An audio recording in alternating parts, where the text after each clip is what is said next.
Let's Talk Oculus, a VR podcast, is proudly sponsored by the good folks at Patreon. If you want to support the show, join us on patreon.com/Let's Talk Oculus.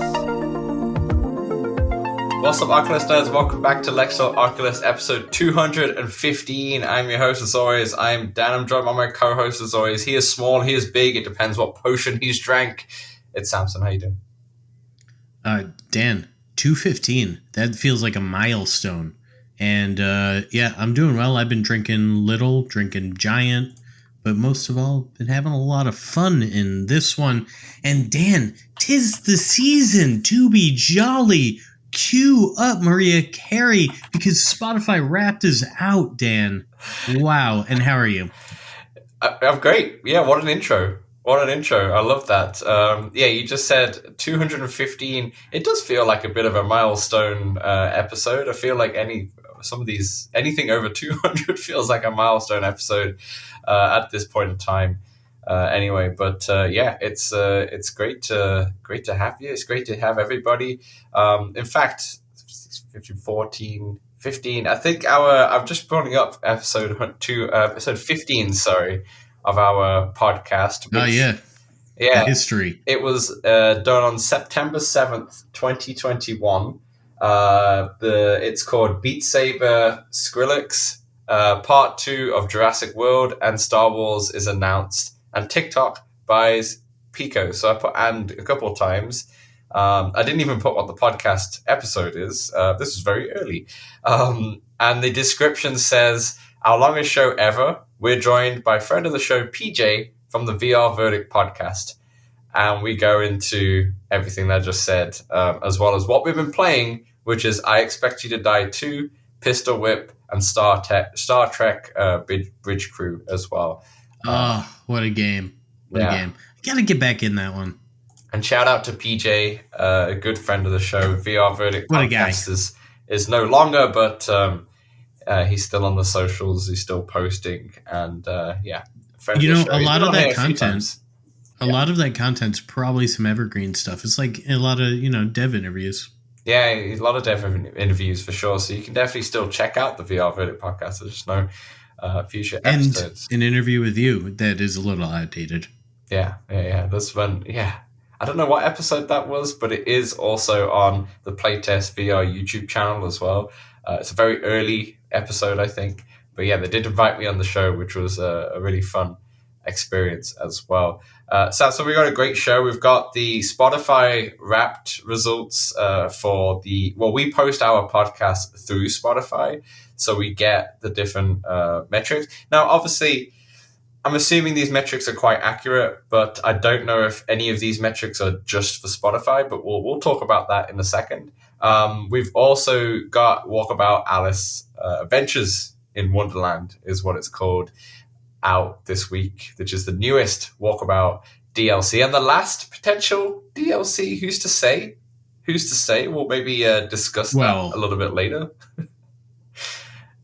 Maybe we'll discuss it a little bit later. And then obviously we'll talk about the games that are coming out in December, because even though it's December, we've had the big month of November. It's now passed.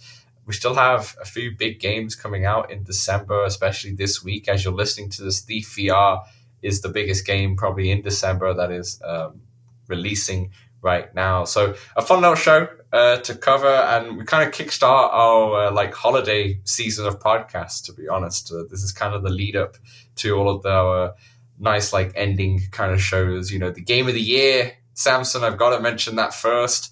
There's game of the year voting. A bunch of you have already voted. There was a form in our description for the podcast. It's on the Discord as well. Definitely jump in and vote. What is your VR game of the year? There's also other questions in there, like what is the best MR game, mixed reality? What is your most surprising game?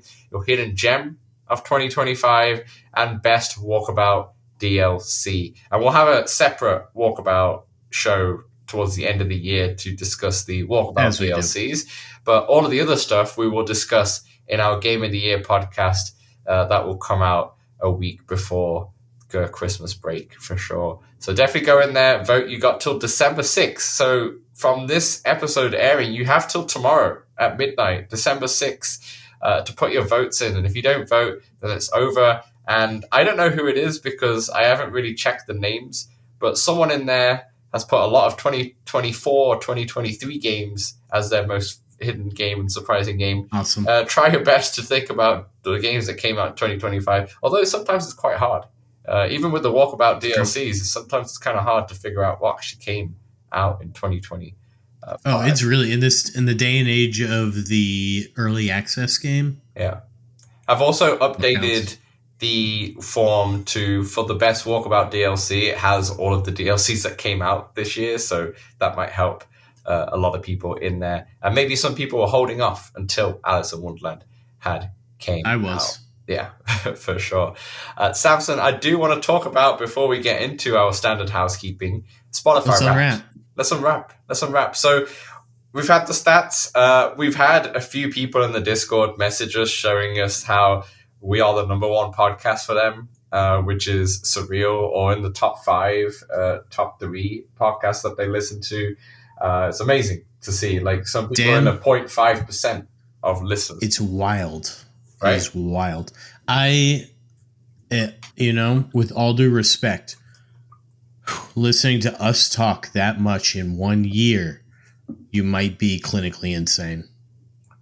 Or love VR just that much. Yeah, or you just like the sound of our voice. I could have our jib, those kind of things. But you'd have to like the sound of both of our voices. That's true. One of the stats was we were in the top 10% of video podcasts on Spotify. So, make what you will with that. So people might be just look like pool. They could have our gym. They just want to watch us. Okay, I'm going to give you some flash stats. If you're in the Discord, you probably know this already because I posted all the stats in there. But a few flash stats, which is really fun. Audience has grown by 53% this year, which is pretty impressive. And new audience, we have 1,200 fans that have just joined us over this year, which is a bit crazy as well to think about. We just got 0.2 person. 0.2. We've got total followers have increased by 29%. The most commented show. Well, now this year was probably the first year where I really encouraged comments. We never kind of asked them before, but we've been asking them, and it's been a really fun feature of the show. So definitely keep commenting. We were in the top 2% of all podcasts, which had wild. Yeah, we had more comments than 98% of all of the other podcasts on Spotify, which is mental.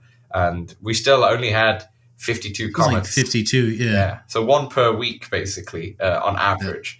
Yeah. Keep the comments coming in. And thanks, Mom. We had comments outside of Spotify too. We had a lot more comments, obviously, but through different avenues like Discord and YouTube and et cetera. But the most commented show was episode 173, which was called All Right, Meta, We'll Give Horizon Worlds a Try. And I can see why, because that was a fun little experiment going in, and we gave it the college try. We tried our best. Let's never do it again. No, please don't. Don't let me do it. Don't let me do it, Samson. Don't let me do it. No, we won't. We won't. Don't worry. I will not twist your arm over that one. Dan, do you mind if I take the rest of them? Of course. Go for it. Dan, we were the top 10 show for 444 fans. What's more, top 5 show for 264 fans. And drum roll, please, but I can't really roll my arms. Number 1 show for 39 fans. Thank you all, even those outside of the top 10. Thank you too. Well, I was also going to say, I believe those top 10, top 5, top 1 are strictly for Spotify listeners. Yeah.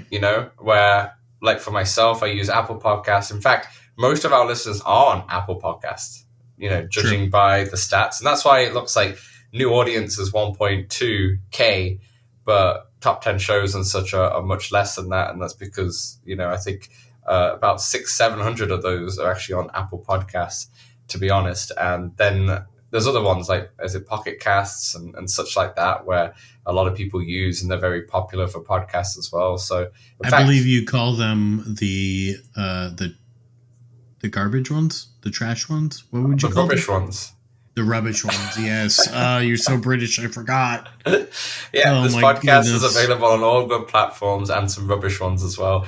But the Pocket Casts and such are pretty good. But there are some random ones out there, to be honest, which are the rubbish ones. So they don't get counted in this list. So there might be more people having the number one show as us, so which is really fun as well. I think Inferno mentioned it, and I don't think he uses Spotify. So really cool stats overall, and thanks everyone for sharing. Share more. If you're on the Discord, share what your stats are. If we're in your like top 5, top 10 and such, it'd be love to see it. It'll be fun to see.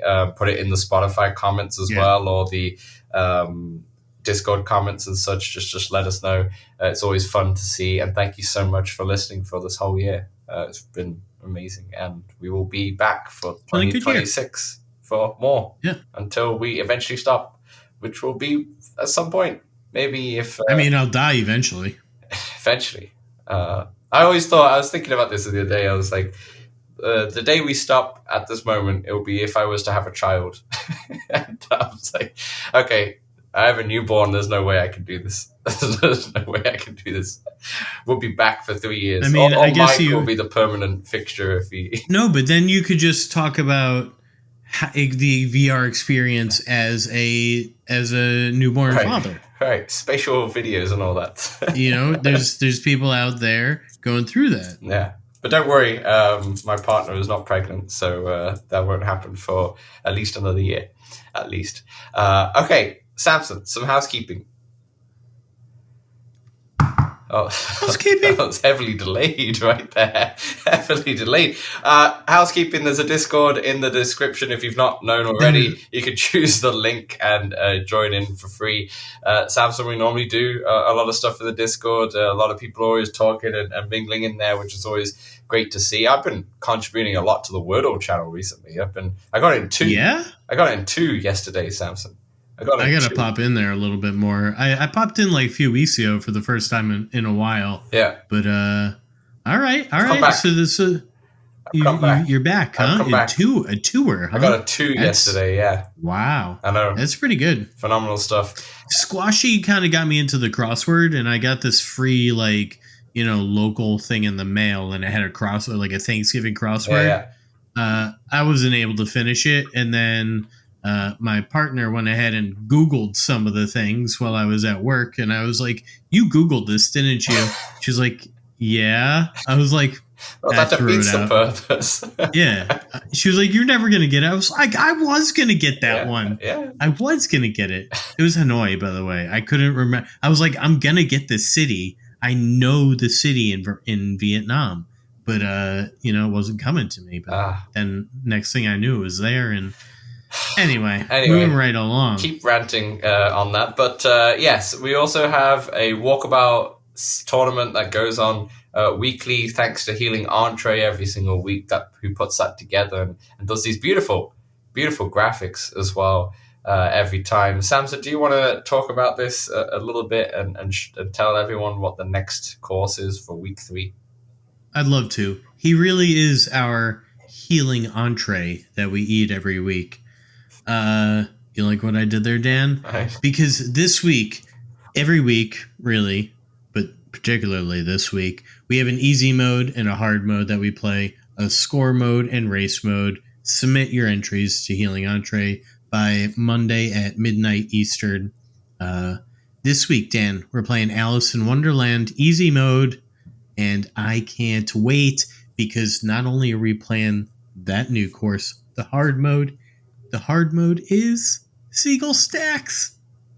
Nice. Your favorite? 'Tis the season. It's snowing. It snowed this week here. Did it snow in Toronto? It's been snowing for like 2 weeks, to be honest. Jiminy crickets. You're not in Vancouver anymore, huh? It's never really settled, but it's been on Thanksgiving. It was snowing heavily, and it's been on and off. It's cold. It's cold, but yeah. get your scores in. I missed last week. I had a lot going on with the holiday and then a wedding over the weekend. But yeah, I've been in there. A few people beat. Should I go over the scores from last week, Dan? Yeah, do you want me to do that? Yeah. All right. Hold on. Let me pull them up right here. We've got. Dan, do you remember the courses from last week? I don't. Because Tell me. I do. It was easy course, holiday hideaway, hard course, original gothic. Fantastic course. Sorry I missed it.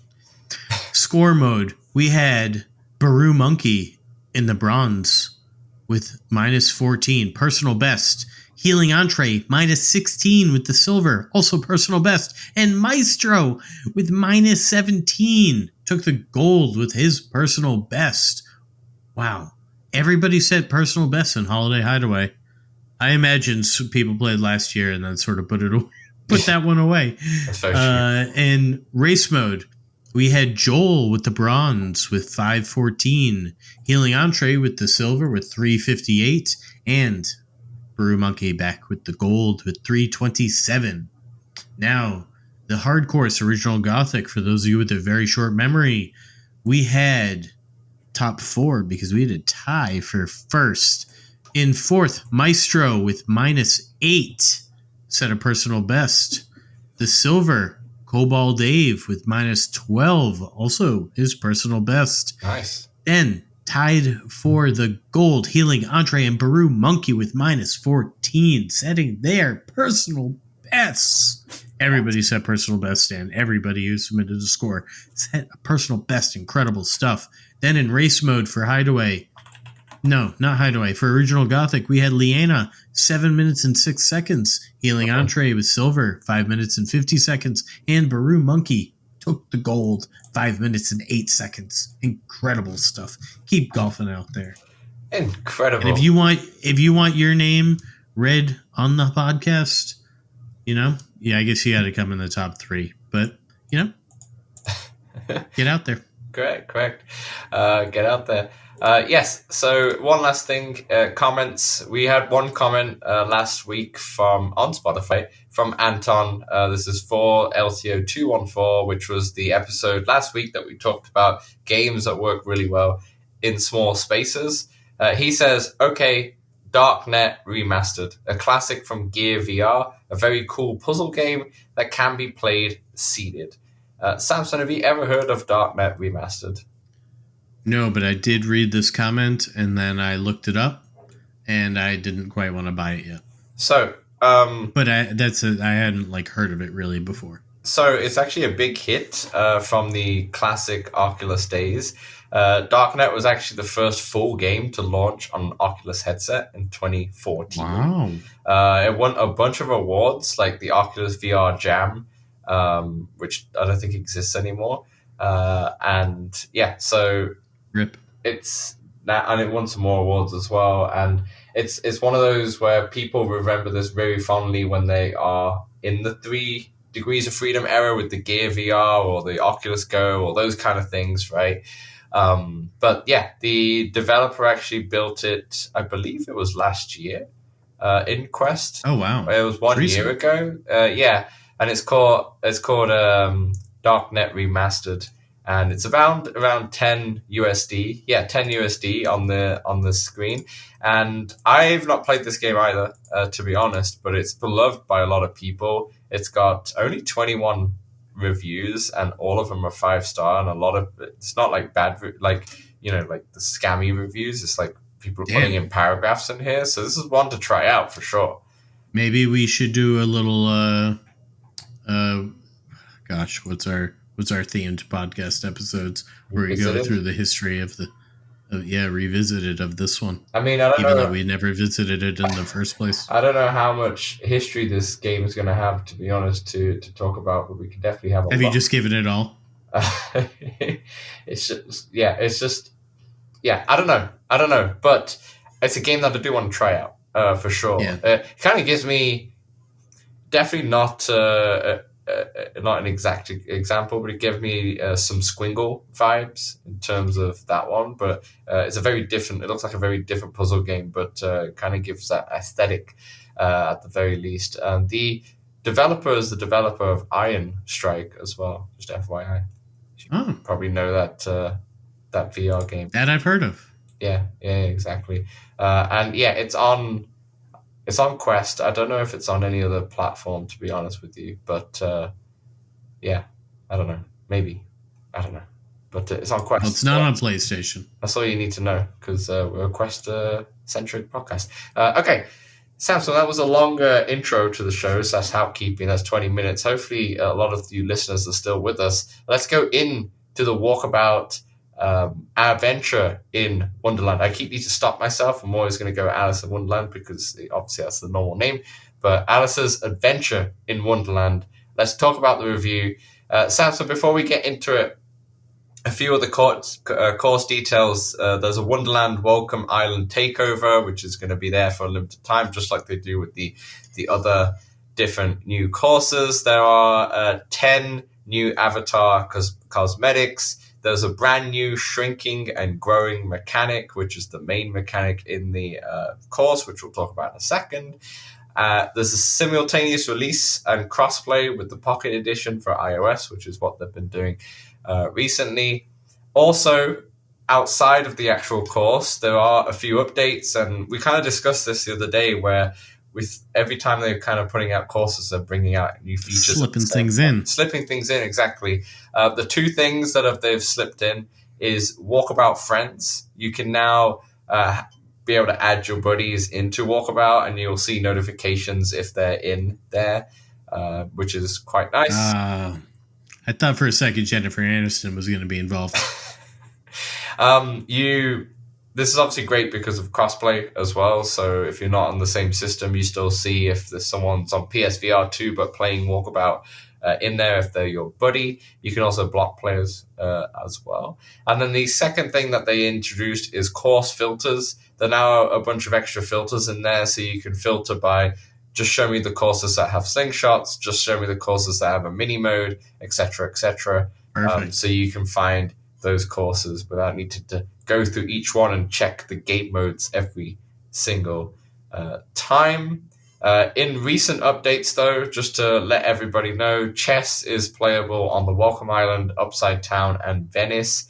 Mini and low gravity modes are added to Widow's Walkabout, and Tethys Station received a giant mode, and Venice had a slingshot challenge. This has kind of been out just a bit earlier, but yeah, just the newest thing. Just to note, the chess is on top of the waterfall. It took me quite some time to find that chessboard. That's fair enough. Yeah, I haven't looked for it on there, but that's fair enough. Okay, Samson, let's talk about our Walkabout Alice's Adventure in Wonderland. I will get this right by the end of the show. What is your initial impressions, Samson, when you first hopped in? Wow, what giant tiny fun. Mm-hmm. Right off the bat, I guess that's in hard mode right off the bat, you're dealing with the mechanic, but pretty quickly you're dealing with this mechanic, if you so choose, of shrinking and getting bigger. So there is a pink liquid, which shrinks you, and a green liquid that makes you larger. And it is really the perfect extension of giant and mini modes. Mm-hmm. So you're essentially experiencing potentially experiencing versions of giant and mini mode throughout each hole. Yeah. And changing during the hole. I think you'll mention shortly, but I also found hard mode to be quite difficult. Mm-hmm. Honestly, easy mode, I got -13 both times I played through. Nice. So I didn't find that one too difficult, but I do think I was able to sort of plan out my shots and nail them, and I do think that it would be easy for a lot of those shots to go a bit more errantly if I wasn't so precise. Nice. But initial impressions, quite good. My initial impressions, I did the mistake of hopping in without watching or viewing any Alice in Wonderland material, But after I played the first couple times through, because I had to, because I did not get under par, so I had to for the hard course. I jumped in that night and watched Alice in Wonderland, basically.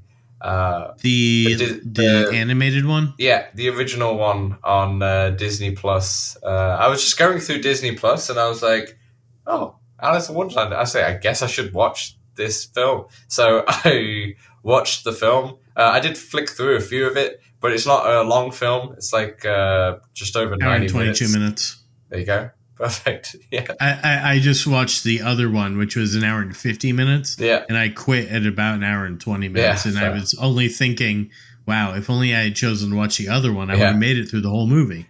After I watched the other one, it's so much better because it's very much a course. I mean, all of the licensed courses are very similar to this, where obviously it's a good course, but then if you know the references and such, it kind of elevates the experience.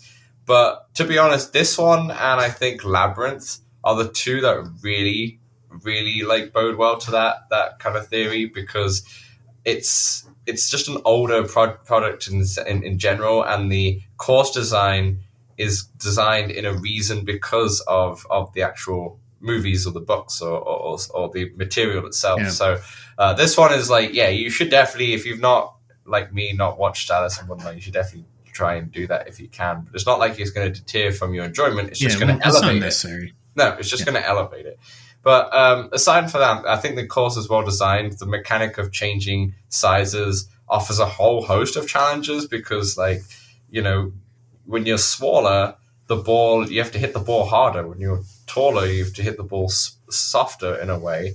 But the ball also goes flying when it's little. Yeah, that's what I'm saying. Yeah, like if you hit the ball when you're regular into a potion, shall we say, and it turns into small, then it bounces back with so much force as well. So you got to really like play around and get kind of used to it a little bit. I did get a little motion sick when I did it, but they do have accessibility where you can do blink before changing size, which helped a ton. And now I only use blink before changing size because it emits the motion sick that I had. But I played the first 3 times with it on, and I was like, oh, this actually gave me a little doozy of going up and down. And it's not that often, but when it happens, it's just that motion, that quick motion of going down or going up. It did get me. Did it get you at all? Or no. No, I was not got.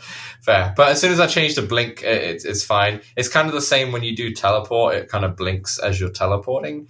It doesn't just kind of smooth go over to that teleport. So it's the exact same kind of feeling. But yeah. I do particularly like when you get 2 of the same potion, and so you get extra tiny or extra large. Is that true? Is that what happens?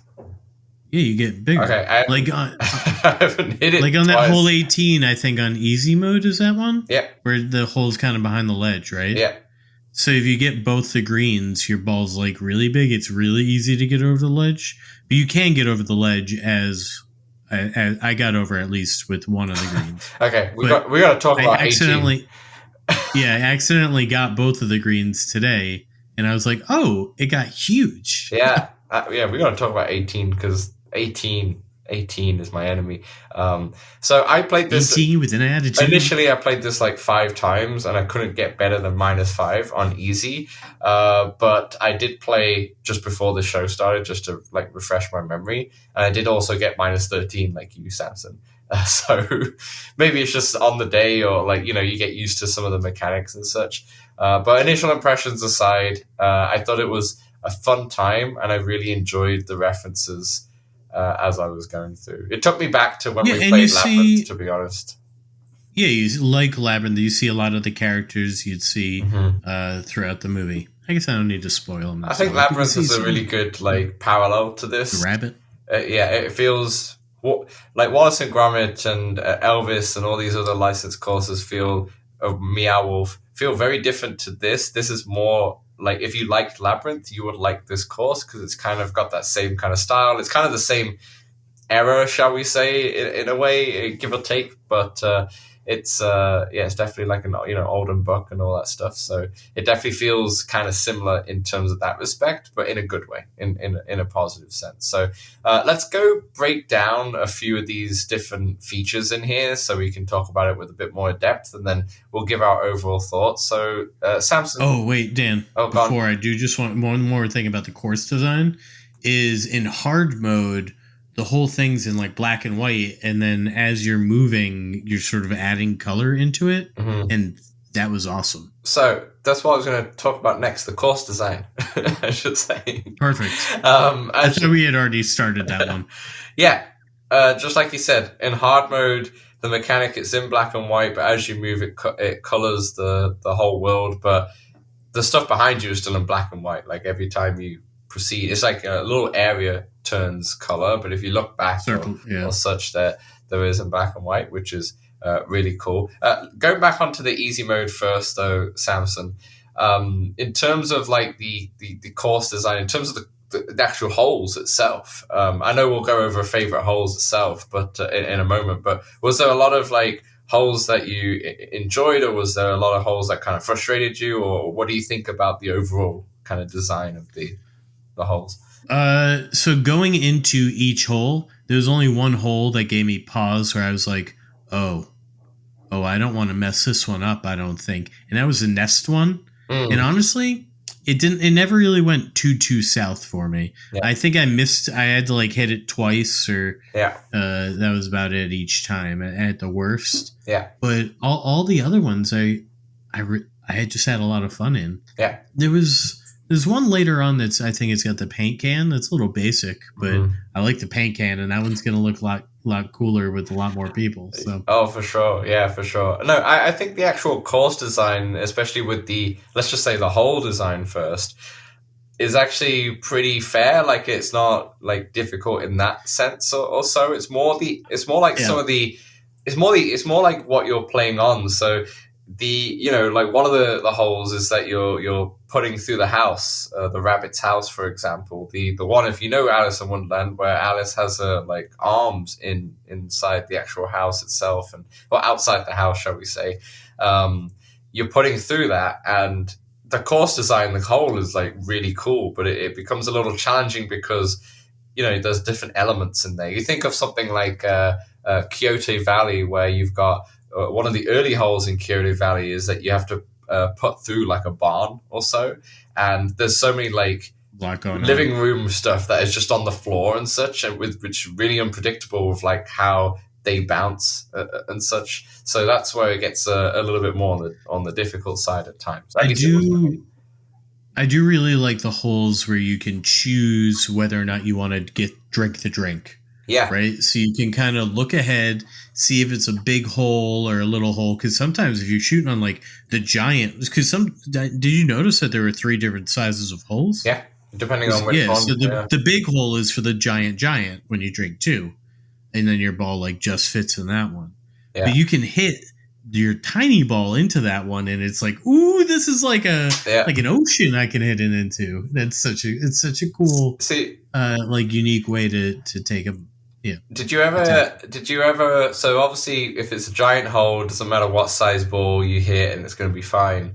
But did you try when there was a tiny hole? Just try and put over it with a regular size ball. So what happened? No, there was once there I had the chance, and I looked, and I was like, I don't want to. I wanted to try it out. So it basically plugs your ball in the hole, but obviously it doesn't count because it's not actually gone inside the hole. And you know how like in on the practice modes it kind of just shoots out and such, right? It doesn't do that. It just plugs in there. So then your next shot you take.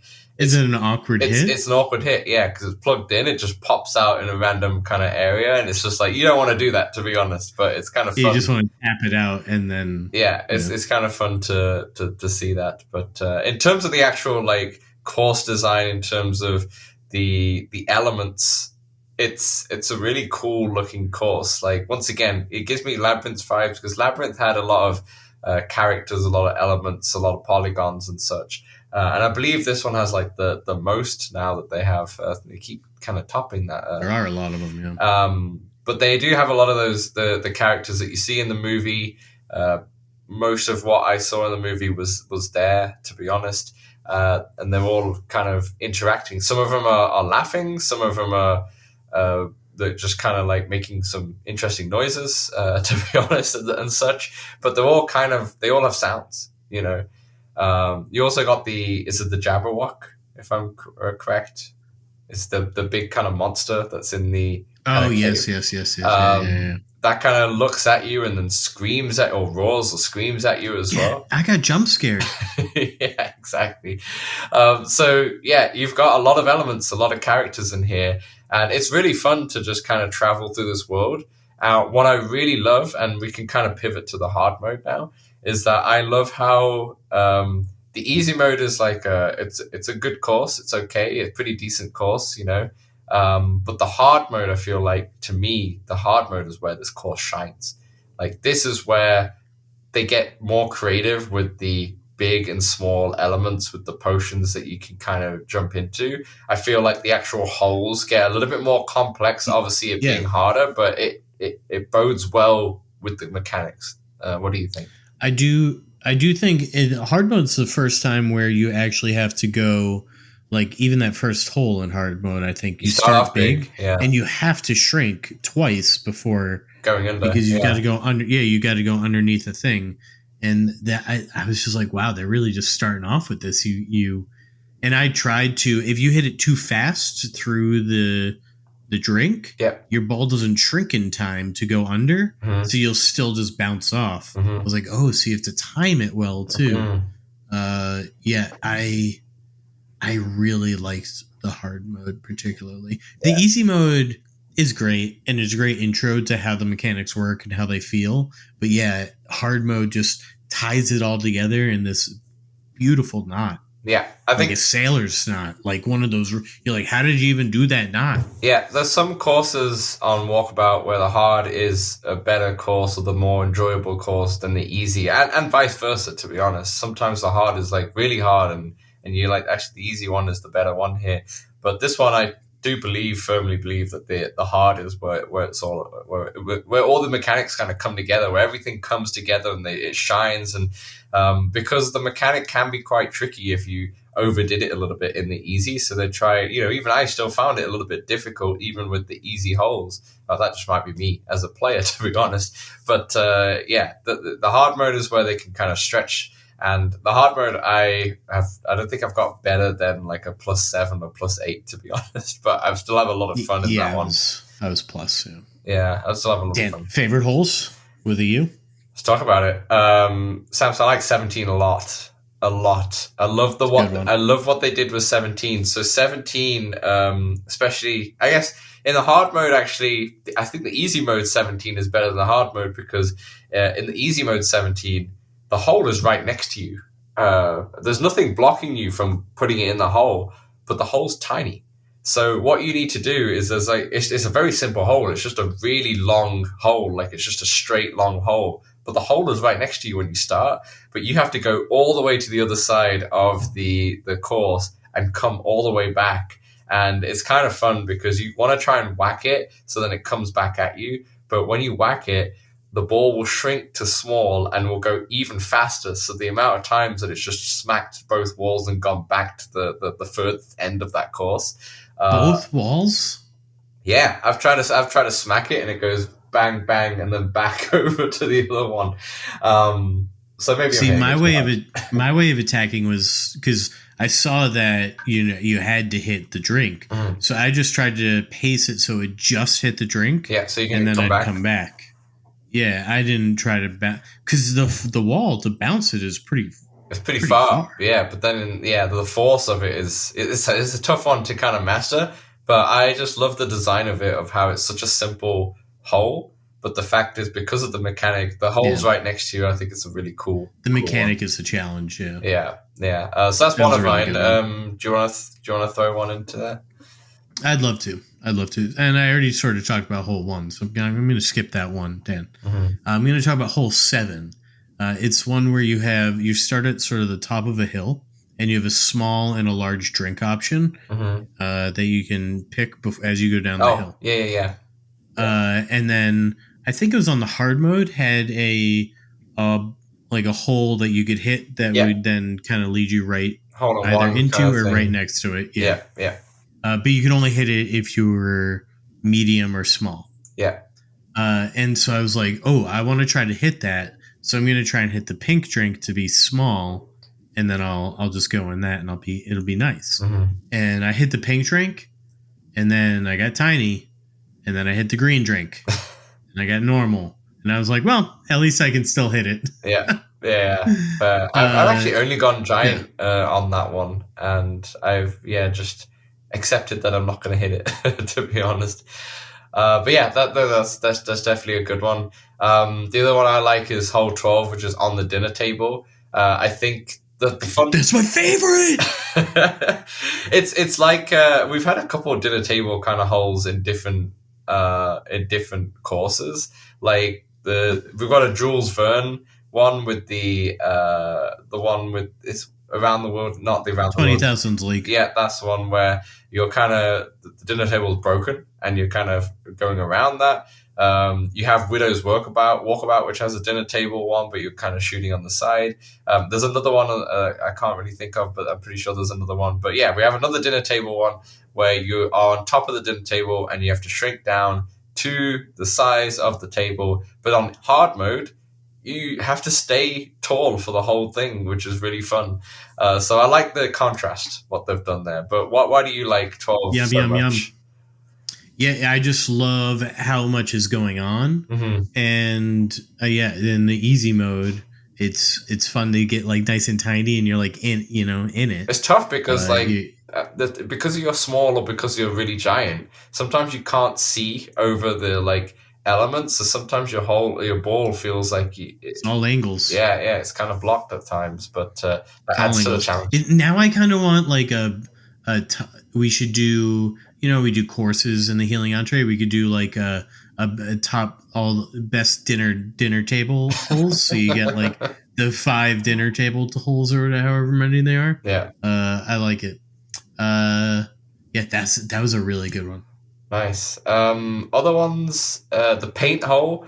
So I can't remember which hole that is. I think it might be 16 or 15. Like 16 or 17, yeah, it's somewhere in the back. The paint hole, basically on easy mode, there's a paint can that's spilled. It's actually, I found it very difficult to get to the paint area because it's not where the hole is and it's kind of easy to avoid. But if you do get it in there, it's the same as Wallace and Gromit, where your ball is like marks and it's in red paint. But on the hard mode, you're guaranteed to hit the paint every single time. It's really fun seeing it once again, just like Wallace and Gromit with the orange paint can. It's really fun to see. And I feel like even though this is the same mechanic as the Wallace and Gromit one, the red paint is more like prominent and it's like a bit thicker and such. So it's wider because in the hard mode, my ball was tiny, I think, and the paint was a bit wide. Right. Yeah. So that's a fun one as well. I do want to talk about, I don't really have a hole that I don't like, but I do want to talk about 18 of a hole that took me ages to figure out. And I think I'm just easy mode, dumb. Yeah, easy mode. I think I'm a bit dumb. So the first 3 times I played this course, I had to max out on 18 every time because I couldn't figure out how to get over the. So basically, did you drink the drink? What did you not do? So let me describe the hole. So the hole is a very straightforward hole. You basically have to kind of hit it straight because the hole's right in front of you. However, there's a small little lip in between the green, so you can't actually hit it over because that lip's kind of stopping you. On the far right and the far left, there are 2 potions which have been spilled. And, one could think you have to hit the potion and try and get it over the lip. You start off tiny, I believe. So I believe you start off tiny, if I'm right. I think you start off normal. I can't remember where you start off, but either way. Maybe you're right. So I try to go forward and be like, okay, there's a lip there, no problem. I went to one of the potions and I didn't think to go to both potions. I always thought to just use one potion, and then I tried to keep hitting it, and I was like, it kept bouncing backwards every time. And I was like, maybe that doesn't make any sense. It's easy mode. Why do I have to do like a trick shot to try and get it over there? Because one or two times it did go over, but went too far and went out of the course. So I was like, okay, this is the way to do it, but I don't know how. Do I need to stand further back? It's really funny. I maxed out all the time until I finally tried. I was like, let's just hit the other one. And I didn't realize, because the reason why I got really stuck is because this was the first time where it kind of encouraged you. You had to do both, because if you do both, it will then max you out to top giant size, for example. And then once you do that, then you can get over it just fine. Yeah. And in the hard mode, that's implied from just the first hole onwards, to be honest. So it's pretty straightforward once you get there. But on the easy mode, it does not imply. So I felt like a complete dum-dum. It's funny because I didn't realize I had to hit both of them on the easy mode the first time I played it. And I hit one, but I knew I had to at least get one of them. Yeah. So I got one of them, and then the way I hit it, the way I bounced it, I just got it up and over and over there. And I was like, oh, cool. So then I was golden. And then the next time I played it, I feel like it was after I had played the hard mode. So I just tried, or maybe I was just like feeling experimental. So I tried both, and I was like, oh, now it'll just go right over. Yeah, exactly. Yeah. So, go on. There's one other hole I do like. It's a Cheshire Cat hole. I think it's hole 9, where the teeth move. Yeah. It is a tough one, but I just love the Cheshire Cat. Yeah, you got the giant teeth that moving. You got to kind of get it between the gaps of the teeth, otherwise it will hit you back. Yeah. I was gonna say it leads me into my favorite balls, but we can do the Foxhunt first. I mean, the balls make more sense. I don't know why I switched it over, but never mind. Well, now we're talking about the Foxhunt. Spoilers for the Foxhunt. So if you don't want to know, either pause or skip ahead a little bit. But I think this putter is actually one of the best designed putters that they've ever made. It's really, really fun. It's basically a flamingo with its head as the putter head and the feet as what you're holding. And if you watch the movies, this is exactly what Alice uses when I think she's playing crochet or croquet. However, I don't know how crochet. She's definitely not crocheting. I believe that's 2 needles and you're right. Actually, croquet. You're right. But she's playing that. But her choice of mallet or whatever you call those clubs is a flamingo, and it's a pink one, and that's exactly what the putter is. Now, if you were probably an Alice Wonderland fanatic, you would probably guess that this would be the putter, but I had no idea. So I actually got this before watching the movie. And, really? And then you were like, oh, you were like the Leonardo meme. Yeah, like, I was like, oh. I mean, I was like that throughout watching the whole movie itself. But Samson, I loved the Foxhunt. It was all done as a book. So when you're doing the Foxhunt clues, you have narration and then you have the speech quotes afterwards. And it was very fun to do. I actually found it quite straightforward to do. But the descriptive storyline is a standout for me, and it's definitely one of the best Foxhunts that I've done. A really fun one to kind of go through. And a fun putter. Although, to be honest, as much as I love the design, I don't know if I would play with this one often, just because I like my traditional looking putters, because otherwise the thickness and such always throws me off when I'm actually putting. But Samson, what do you think about the Foxhunt? I'll have to give it a whirl. I haven't unlocked it yet. I'm at clue 5, but so far it is pretty straightforward. I just lack the time to fair enough to really go through it. But I am loving the look of the putter. I imagine the feet up top will be a little distracting. Much more distracting than my piece of wood that I like from Seagull Stacks. That's fair enough. I don't remember if you... Yeah, I guess you do see it. You don't see the head as much when you're putting, because it's kind of hidden a little bit. But But yeah, no, it's really fun. The narrative is great. Okay, let's talk about the balls. I did not find all the balls, but I do have the press release to show me what all the balls look like. But Thank God, me too. The one that I actually like the most is actually one that I did get. And my favorite ball out of all of them is the ball that says "Drink Me," which is basically what is on all the potions.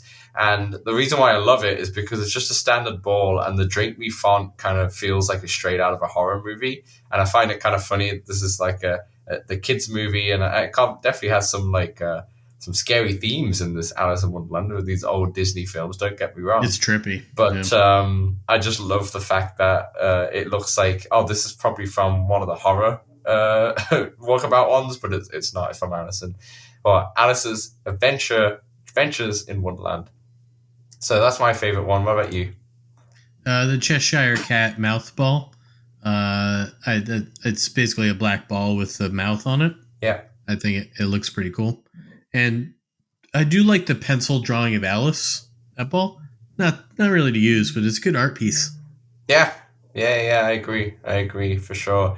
Very, very good. Samson, our overall thoughts. I think, just to elaborate on what I said earlier, I think it's a really good course. I think it's elevated with the references, just like a Labyrinth, to be honest. And I would say Wallace and Gromit to a certain extent, to be honest. I think that is also elevated a bit more with the references, but definitely how Labyrinth is.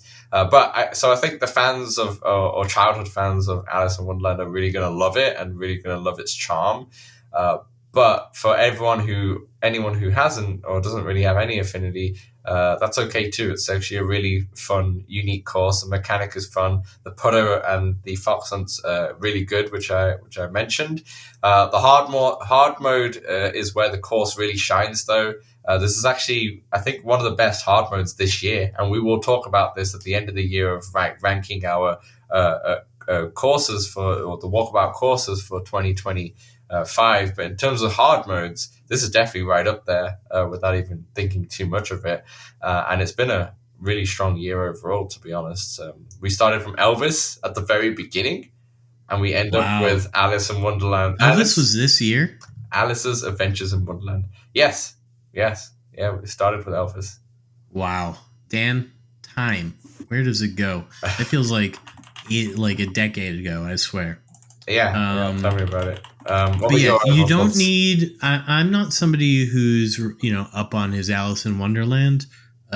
So you definitely don't need to have any Alice in Wonderland background. I think you were spot on when you were saying that knowing or recognizing the characters just sort of enhances what you're going through. It is itself an Alice adventure, and I think that's why the title is that, Dan. You're essentially going on your own adventure throughout this course. Yeah. And I do think that's emphasized on hard mode. What an adventure. You're getting big, you're getting small, you're getting big, you're getting small. Mm-hmm. And it is it's a blast. It's fun. It's definitely something more for the crowd that wants. I hate to throw out the word gimmick, but you're really like mini golf person. This has got more fun stuff. This is what I like. The wacky. This is what I've been wanting, Dan. A nice wacky course, and here we are. It took Alice and we got it. It's so fun. It's when you got that, you hit hole 1 on hard mode. Yeah. And you see just in front of you, you're like, oh, I've got to get really tiny. And you're just like, just start off real big. I'm in Wonderland. Yeah. And you feel like you're in Wonderland. And so if you want to golf in Wonderland, here's your chance. I think you put it perfectly. Before we wrap up part 1, just for everyone at home who's thinking, if Elvis was the first course, what on earth did come out this year? I can tell you, the Elvis course was first, then it went to Mount Olympus, then Raptor Cliffs, Crystal Lair, Tokyo, Forgotten Fairyland, and Alice's So Adventures many. in Wonderland.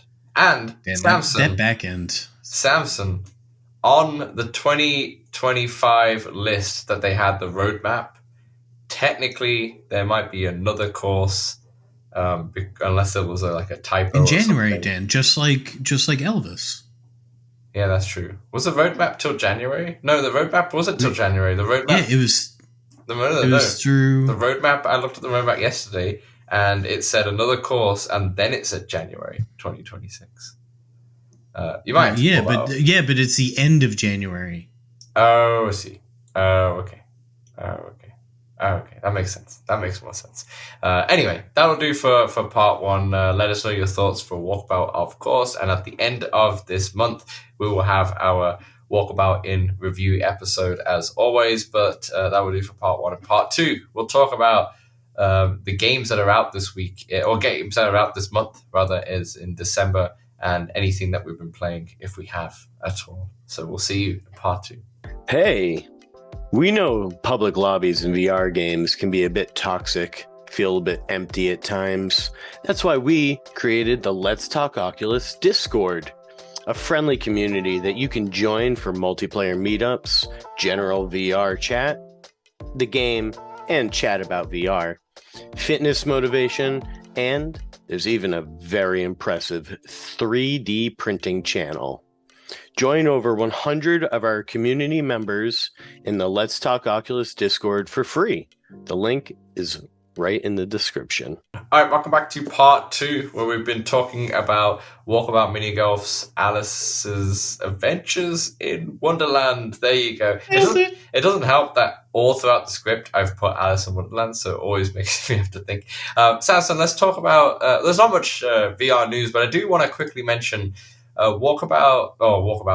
Upload VR just put out a Walkabout Mini Golf article with Lucas Marketel, who is the creator and obviously came on the show not too long ago.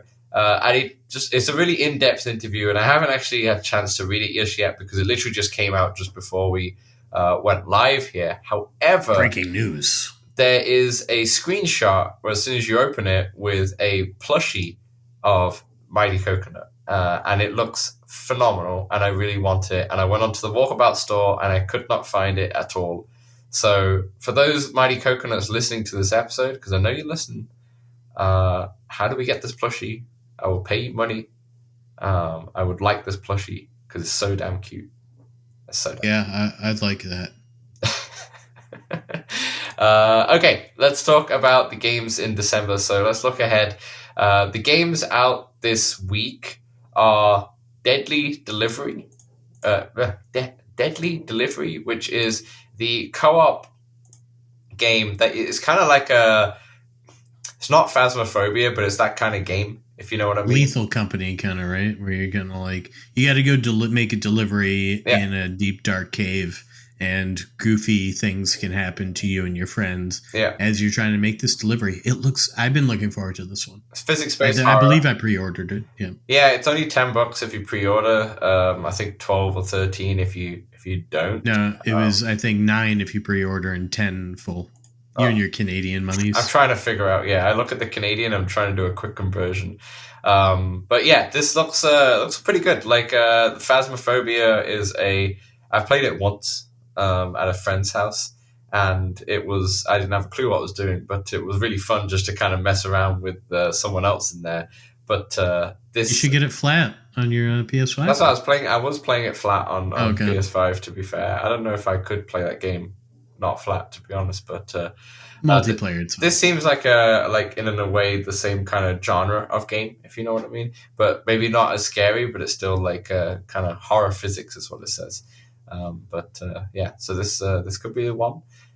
Samson, the next game is Thief VR, which is our flagship game. We unfortunately couldn't get it early, which is totally fine. I think I've pre-ordered it. I'm not sure, Samson. Sounds like you're calling him out. I'm not calling him out. That's absolutely fine. But I've pre-ordered it, so it will come out by the time you're listening to this. It'll be out.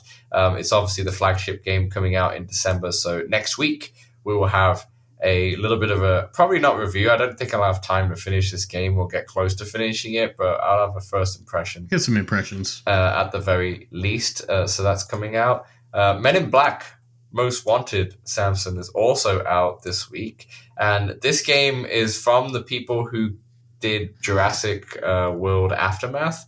And it's the same like cel-shaded graphic art style itself. This kind of game came out of nowhere. Like, this wasn't announced until like a week ago. so unsure to see how this game, I'm not having high hopes with this, but you never know. You never know. And it's around $20 USD. No, with the pre-order. It's around $25 to $30 USD for this. Any interest in this one, Samson, at all? I don't know what it is. They haven't showed off any gameplay that I've been able to tell. I do like the Men in Black IP, for what it's worth. Yeah, me too. But I'll hold off and wait for some reviews of this. I agree. I don't have high hopes for this one, to be honest. The gameplay does seem very limited, so yeah, we will see on that one. Samson, maybe this next one's right up your alley. Boom Carts. You love you some kart racer kind of game. Dan, yeah. Do you know POD? The band. The band? Yeah. Boom! Yeah. Here comes the boom! Yeah. Ready or not? Yeah. It's the Boom Carts. And yeah, it's free to play, so I'm ready to give this one a whirl. Yeah, it's free to play. It's a mobile game, but it's coming on Quest and it's cross-play. Is it a mobile game and now it's coming to VR? Yeah. Have you heard of a mobile game that's come to VR before? I don't. Not that it's not like a Horizon World. Roblox, but, I guess. Roblox did. Yeah, I guess so. So yeah, that's a boom carts. Here comes the boom. I've got this stuck in my head now. Flight Unlimited. It also comes out on December 11th, and this is the kind of flight simulator equivalent on Quest. It seems like. Yeah. Massive pre-order bonus. If you pre-order this game, it's around $23 USD with my conversion in my head. If you don't pre-order it, it's around $37 USD. Boom! So it's like what a deal! It's like a big. On Canadian dollars, it's a $15 difference. Damn. So I think that's going to be a $10 USD difference. Yeah, it's $19.99 and $29.99. Damn these exchange rates. Any interest in this? You like Flight Sim? It does look cool, but Dan, I'm more interested in the Flight Sim coming to PS5 and PlayStation VR 2. Yeah, that's fair enough. This next one looks really interesting. We've got Pocket Lands, which is going to launch in early access. But this game looks like Minecraft in mixed reality. It's by the Vermilion guy. Correct. Yeah, that is correct. Which gives me high hopes. I think if it wasn't, then I'm not sure, to be honest. I've got high hopes. It gives me high hopes. It looks kind of really therapeutic, to be honest. It's you can kind of build your lands in like mixed reality, kind of Minecraft style. It feels like, because you're like kind of chunking stuff out and all that. But then you can then explore your world in VR as well. Real chill.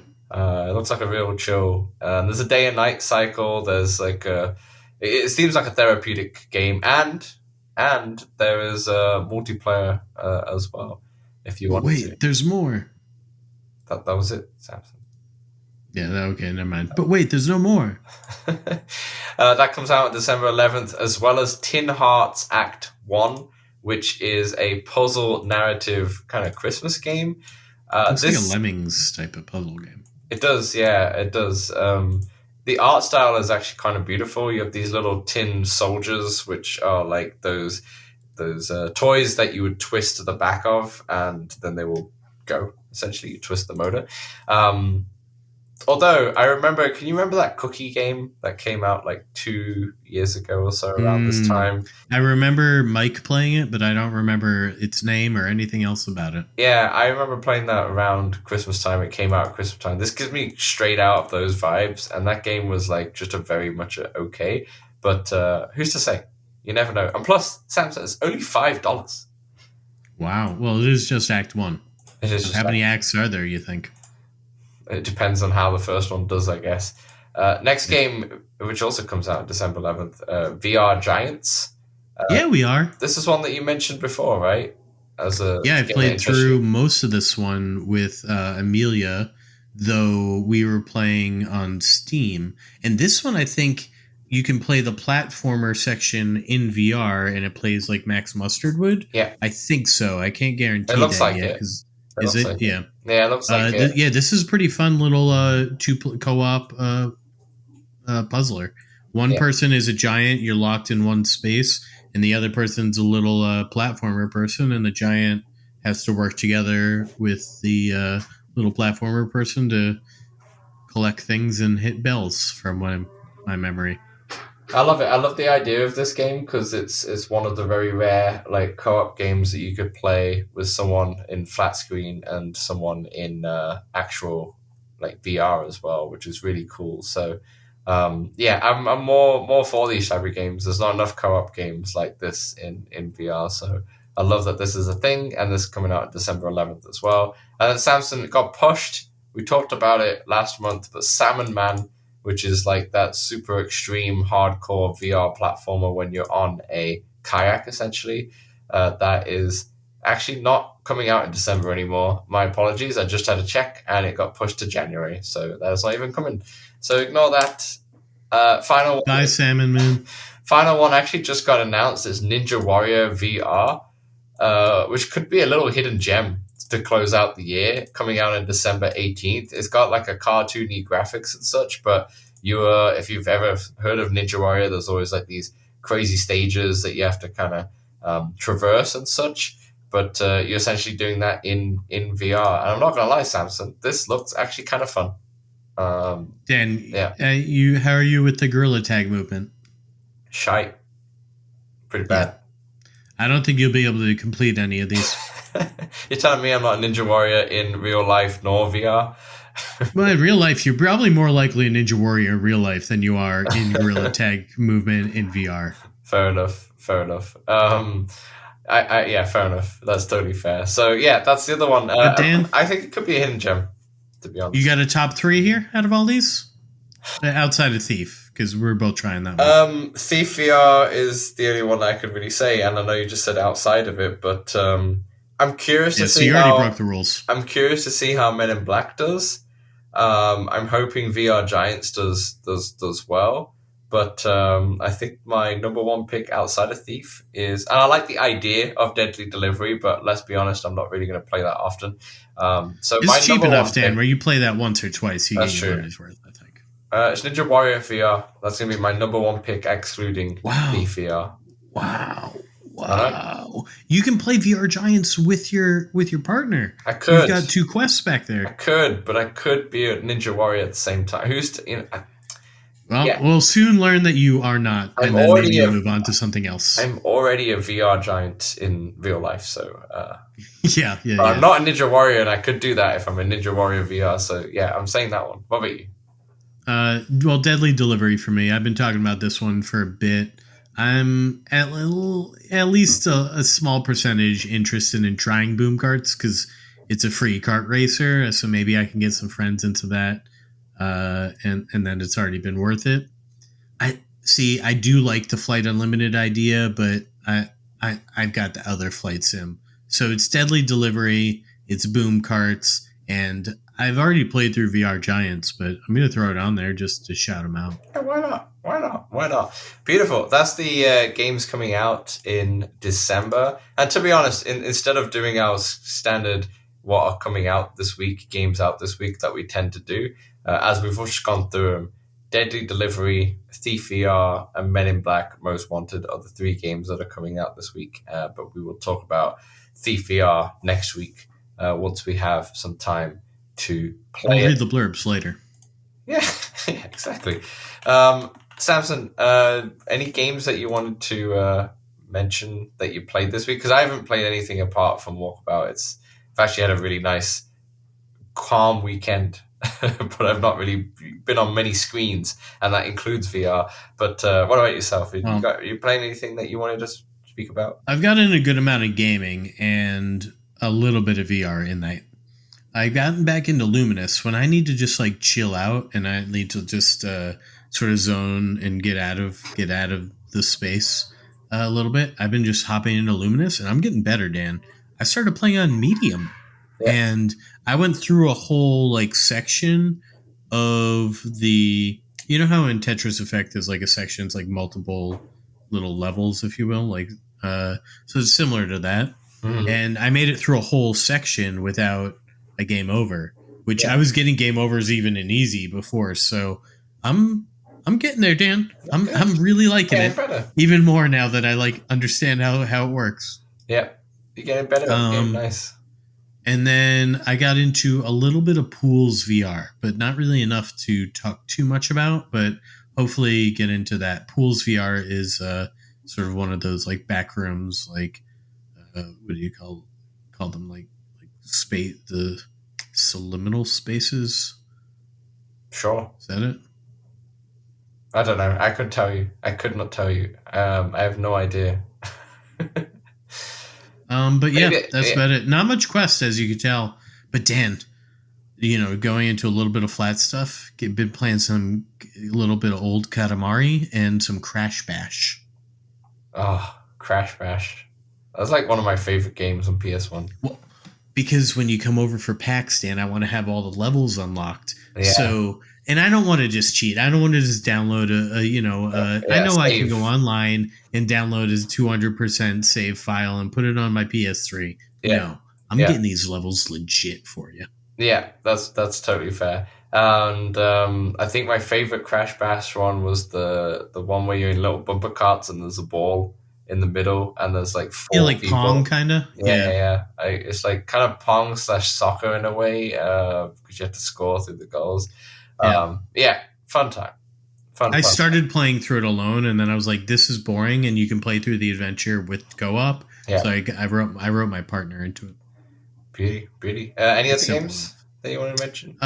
No, that is about it. I do want to get back into Deadpool, but this wedding is kind of, it's thrown around. Normally, every other weekend, my partner's working, so I get a lot of VR time in during then. Yeah. But this time, the wedding was during one of those weekends, so now it's like 3 weekends in a row.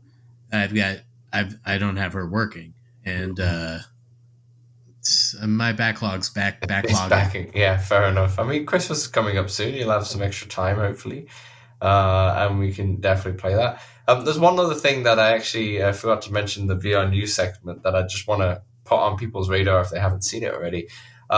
There's a really good guest article on Upload VR from the developers of Sweet Surrender.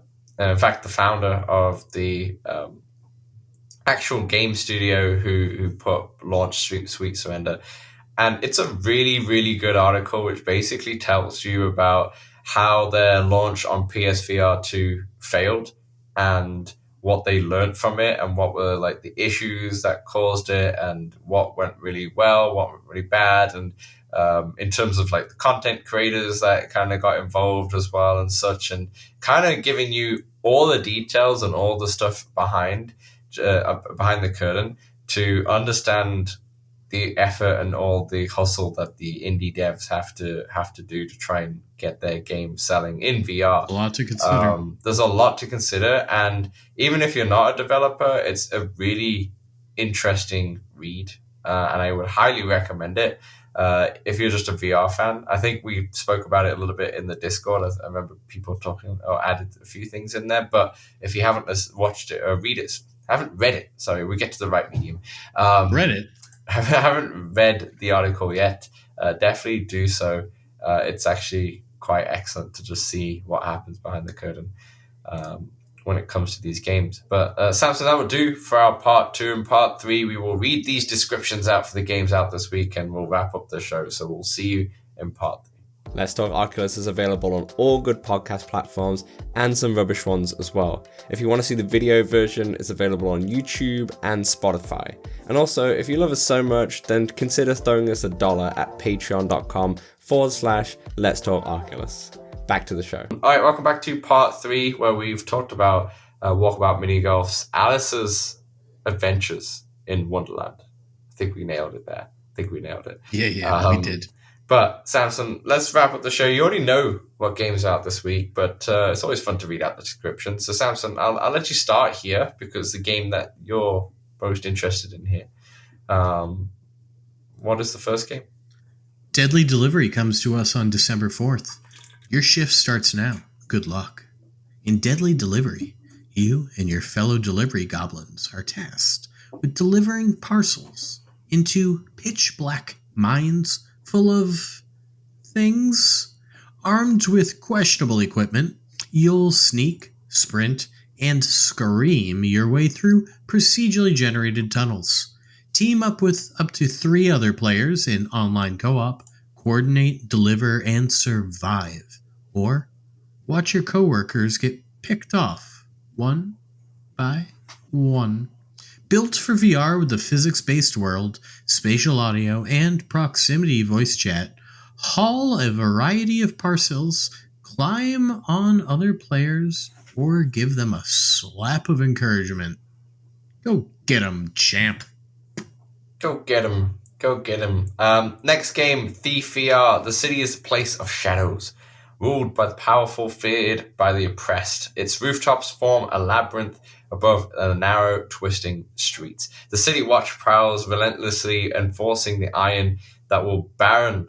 I don't even know what that word says. A tyrant who crushes rebellion before it would take root. I just ignored whoever the main Baron Ulysses. Baron Ulysses. Nice. Okay, there you go. You are Magpie, a cunning thief, orphaned by a Northwest brutality and shaped by the streets, who steals as the only means to survive. That is, you uncover something greater, a legendary artifact holding a legacy from the past. Use immersive VR mechanics to steal, evade, and outsmart the forces controlling the city, unravel its darkest secrets, and expose the sinister conspiracy that looms over its very foundation. Samson, I'm really hoping this one slaps. Yeah. It looks really good. What they've shown quest gameplay as well, which is sometimes rare, and it looks like a really fun game and a very different change of pace to other games. Well, especially different change of pace to Deadpool from the last big game that we are playing. I really hope that they nail it with this one, but we will wait and see. Obviously, if you're listening, you probably see other people's reviews and you'll probably know, but we will let you know our thoughts next week. Yes, last one. Men in Black, Most Wanted, December 5th.